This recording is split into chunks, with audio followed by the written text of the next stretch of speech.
Hello दोस्तों, Excel की इस वीडियो में आज मैं आपको इफ और एंड और नेस्टेड इफ फॉर्मूले की हेल्प से इन सभी स्टूडेंट्स के सब्जेक्ट के अकॉर्डिंग, मार्क्स के अकॉर्डिंग यहाँ पर उनका रिजल्ट निकालना सिखाऊंगा और साथ साथ उनको ग्रेड निकालना भी सिखाऊंगा। तो दोस्तों आप इस वीडियो का एंड तक जरूर देखें। दोस्तों आप देखोगे मैंने यहाँ पर स्टूडेंट्स के नेम लिखे हुए हैं और यहाँ पर उनके सब्जेक्ट के मार्क्स लिखे हुए हैं। अब मैं यहाँ पर 1 बाय 1 चेक करके यहाँ पर देखूंगा कि जिन स्टूडेंट्स के सभी सब्जेक्ट में 34 से ज्यादा मार्क्स हैं तो उन स्टूडेंट्स को यहाँ पर रिजल्ट पास आएगा, और जिन स्टूडेंट के किसी भी एक सब्जेक्ट में 34 से कम नंबर है तो वो फेल आ जाएगा। और साथ साथ उन स्टूडेंट्स की मार्क्स के अकॉर्डिंग उनकी ग्रेड भी निकालना सिखाऊंगा। तो इसके लिए दोस्तों आप इस वीडियो का एंड तक जरूर देखें। तो सबसे पहले हम यहाँ पर इन स्टूडेंट्स के टोटल मार्क्स निकाल लेते हैं। तो मैं यहाँ पर क्या करूंगा, मैं यहाँ पर इन दो कॉलम्स को यहाँ पे कर दूंगा और यहाँ पर टोटल मार्क्स का एक न्यू कॉलम एंटर कर दूंगा। तो यहाँ पर मैंने टोटल मार्क्स का एक न्यू कॉलम एंटर कर दिया। यहाँ पर थोड़ा सा कॉलम को इसको इस तरह कर देंगे और यहाँ पर Ctrl+H+BA के हेल्प से बॉर्डर इंसर्ट कर देंगे और यहाँ पर सेंटर में कर देंगे।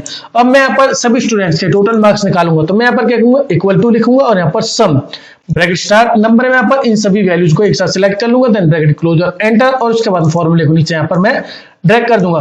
तो आप देखेंगे यहाँ पर इन सभी स्टूडेंट्स के टोटल मार्क्स यहाँ पे आ चुके हैं। अब उसके बाद में अब हमें यहाँ रिजल्ट निकालना है। तो रिजल्ट आप कैसे निकालेंगे, मैंने आपको जैसे कि बताया था, अगर स्टूडेंट्स के यहाँ पर हर सब्जेक्ट में 34 से ज्यादा मार्क्स हैं तो ही यहाँ पर वो हमारा रिजल्ट पास आए, अदरवाइज वहां पर फेल आए। तो इसके लिए मैं क्या करूंगा, इक्वल टू लिखूंगा, इफ, उसके बाद ब्रैकेट स्टार्ट। अब यहाँ पर हमें सभी स्टूडेंट्स के मार्क्स के अकॉर्डिंग देखना है, यानी मार्क्स के अकॉर्डिंग देखना है, यानी जो भी सब्जेक्ट है उनके मार्क्स के अकॉर्डिंग देखना है। तो यहाँ पर मैं एंड यूज करूंगा। एंड फॉर्मूला हमारा क्या काम करता है, एंड फॉर्मूला हमारे जो क्राइटेरिया आप दोगे सभी क्राइटेरिया अगर मैच करेंगी तो ये हमारा रिजल्ट वो पॉजिटिव देगा। तो इसके लिए यहाँ पर मैंने एंड फॉर्मूला यूज किया। देन उसके बाद लॉजिकल वन में यहाँ पर मैं हिंदी के मार्क्स को सिलेक्ट करूंगा, इज ग्रेटर देन कितने 34, अगर 34 से ज्यादा है तो ही वो पास आए। देन कॉमा लॉजिकल 2 में इंग्लिश के मार्क्स को सिलेक्ट करूंगा, ग्रेटर देन 34, कॉमा उसके बाद में लॉजिकल 3 में मैथ्स के मार्क्स को सिलेक्ट करूंगा, ग्रेटर देन 34, कॉमा लॉजिकल 4 में लॉजिकल 4 में साइंस के मार्क्स को सिलेक्ट करूंगा, ग्रेटर देन 34, उसके बाद में कॉमा लॉजिकल 5 में एसएसटी के मार्क्स को सिलेक्ट करूंगा, देन ग्रेटर देन 34, उसके बाद में ब्रैकेट क्लोज कर दूंगा। देन उसके बाद में अब यहाँ पर कॉमा रखेंगे। अब यहाँ पर अब अगर ये हमारा क्राइटेरिया मैच करता है, यानी स्टूडेंट्स के सभी सब्जेक्ट में 34 से ज्यादा मार्क्स है, तो वहां पर जो वैल्यू ऑफ ट्रू में आंसर हमारा क्या आना चाहिए, पास आना चाहिए। तो यहाँ पर @ आ रहा है, तो इसके लिए मैं यहाँ पर क्या करूंगा, इन्वर्टेड कॉमा में यहाँ पर पास लिख दूंगा, then inverted comma close comma. अगर वहां पर ये क्राइटेरिया मैच नहीं करता है तो यहाँ पर क्या आंसर आना चाहिए, फेल आना चाहिए। तो मैं यहाँ पर क्या करूंगा, इन्वर्टेड कॉमा में फेल लिख दूंगा, then inverted comma close, bracket close और उसके बाद में एंटर। तो यहाँ पर देखेंगे यहाँ पर जो काजल है, काजल का रिजल्ट फेल आया। अब यहाँ पर हम चेक करेंगे काजल का रिजल्ट फेल क्यों आया है, क्योंकि यहाँ पर देखेंगे हिंदी में उसके 32 मार्क्स है, यानी 34 से कम है, और यहाँ पर इंग्लिश में भी 27 मार्क्स है, यानी ये भी 34 से कम है। तो इसलिए उसका आंसर जो है वो फेल आ गया। अब मैं यहाँ पर क्या करूंगा, फॉर्मूले को नीचे में ड्रैग कर दूंगा। अब उसके बाद में यहाँ पर देखेंगे जयसिंह के यहाँ पर हिंदी में 44 मार्क्स है, ये क्राइटेरिया मैच कर रहा है। इंग्लिश में भी 64 मार्क्स है, मैथ में भी 92 मार्क्स है, साइंस में 44 मार्क्स है, एसएसटी में 55 मार्क्स है। तो उसके अकॉर्डिंग यहाँ पर जो उसके टोटल मार्क्स आ रहे हैं वो 299 आ रहे हैं, क्योंकि यहाँ पर वो सभी सब्जेक्ट में 34 से ज्यादा नंबर ला रहे हैं, तो इसके लिए वहां पर आंसर वो पास आ गया। तो दोस्तों इस तरह से हम किसी भी स्टूडेंट्स का यहाँ पर रिजल्ट निकाल सकते हैं कि वो स्टूडेंट सभी सब्जेक्ट में अगर सब पासिंग क्राइटेरिया के अकॉर्डिंग मार्क्स लाते हैं तो पास आएगा, अगर किसी भी एक सब्जेक्ट में पासिंग क्राइटेरिया के अकॉर्डिंग मार्क्स नहीं आते तो फेल आ जाएगा। तो इस तरह से हम यहाँ पर सभी स्टूडेंट्स का रिजल्ट निकाल लेंगे दोस्तों। उसके बाद में नेक्स्ट अब हमारा क्या है कि हमें यहाँ पर सभी स्टूडेंट्स की ग्रेड निकालनी है। तो ग्रेड निकालने के लिए मैं क्या करूंगा, पहले थोड़ा सा कॉलम को चौड़ा कर दूंगा, यानी कॉलम की विड्थ हमने बढ़ा दिया है। अब इसके बाद में मैं क्या करूंगा, मुझे यहाँ पर सबसे पहले देखना है कि अगर स्टूडेंट फेल है तो फेल के अकॉर्डिंग वो यहाँ पर फेल ही शो होना चाहिए। अगर स्टूडेंट पास है तो पास के अकॉर्डिंग उसके पहले मार्क्स देखेगा, मार्क्स के अकॉर्डिंग यहाँ पर उसको पास और फेल डिक्लेयर किया जाएगा। तो सबसे पहले मैं यहाँ पर क्राइटेरिया एक रख देता हूँ कि अगर स्टूडेंट्स के यहाँ पर 350 नंबर से ज्यादा या 350 आते हैं तो वहां पर उसकी जो ग्रेड है वो ए आएगी।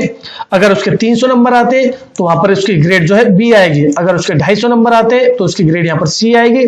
अगर उसके 200 नंबर आते हैं तो उसकी ग्रेड क्या आएगी, डी आएगी। तो मैंने यहाँ पर एक क्राइटेरिया रख दिया जिससे कि आपको क्लियर समझ में आ जाए कि ये क्राइटेरिया हमारा क्या है। उसके बाद मैं इसको सेंटर में कर देता हूँ। देन उसके बाद में अगर आप हाईलाइट करना चाहते हो तो हाईलाइट कर सकते हैं, या फिर मैं इसको बॉर्डर इंसर्ट कर देता हूँ। तो आपका जो क्राइटेरिया यहाँ पर मैंने मेंशन कर रखा है।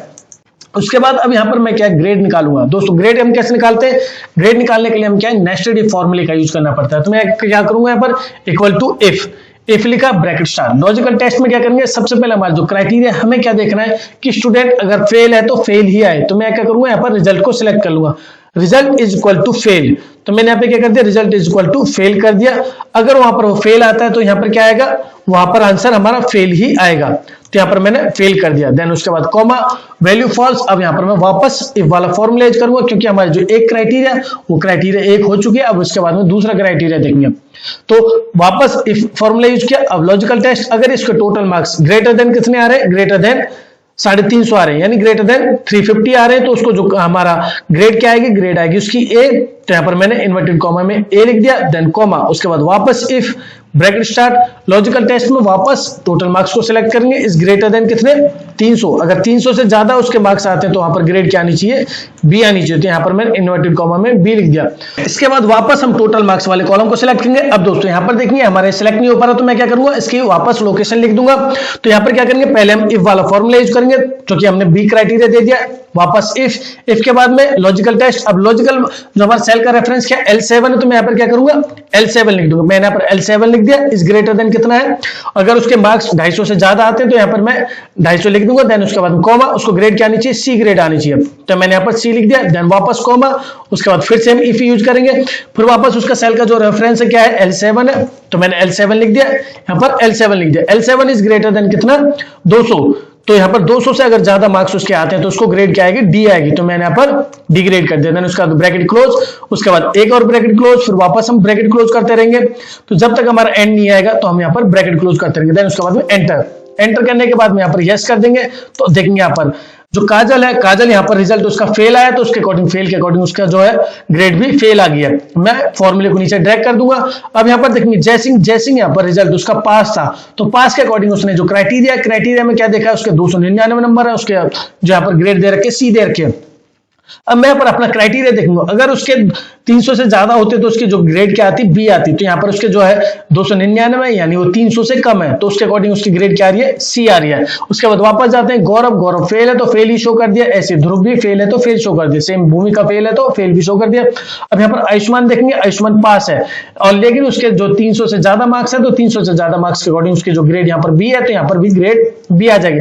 ऐसे सेम मैं यहाँ पर अनुज का देखता हूँ, अनुज की जो यहाँ पर ग्रेड आ रही है वो कितनी आ रही है, डी आ रही है। डी क्यों आ रही है, क्योंकि यहाँ पर उसके 234 नंबर है, और यहाँ पर 200 से ज्यादा तो उसकी ग्रेड जो है डी आ रही है। तो दोस्तों इस तरह हम नेक्स्ट डे फॉर्मूले की हेल्प से इन स्टूडेंट्स के मार्क्स के अकॉर्डिंग और उनके रिजल्ट के अकॉर्डिंग उनकी ग्रेड निकाल सकते हैं। दोस्तों इसके साथ ही हमारा जो नेस्टेड इफ और if and and formula complete होता है। अगर आपको वीडियो अच्छी लगती है तो प्लीज इस वीडियो को लाइक करें, शेयर करें, चैनल को सब्सक्राइब करना ना भूलें। धन्यवाद।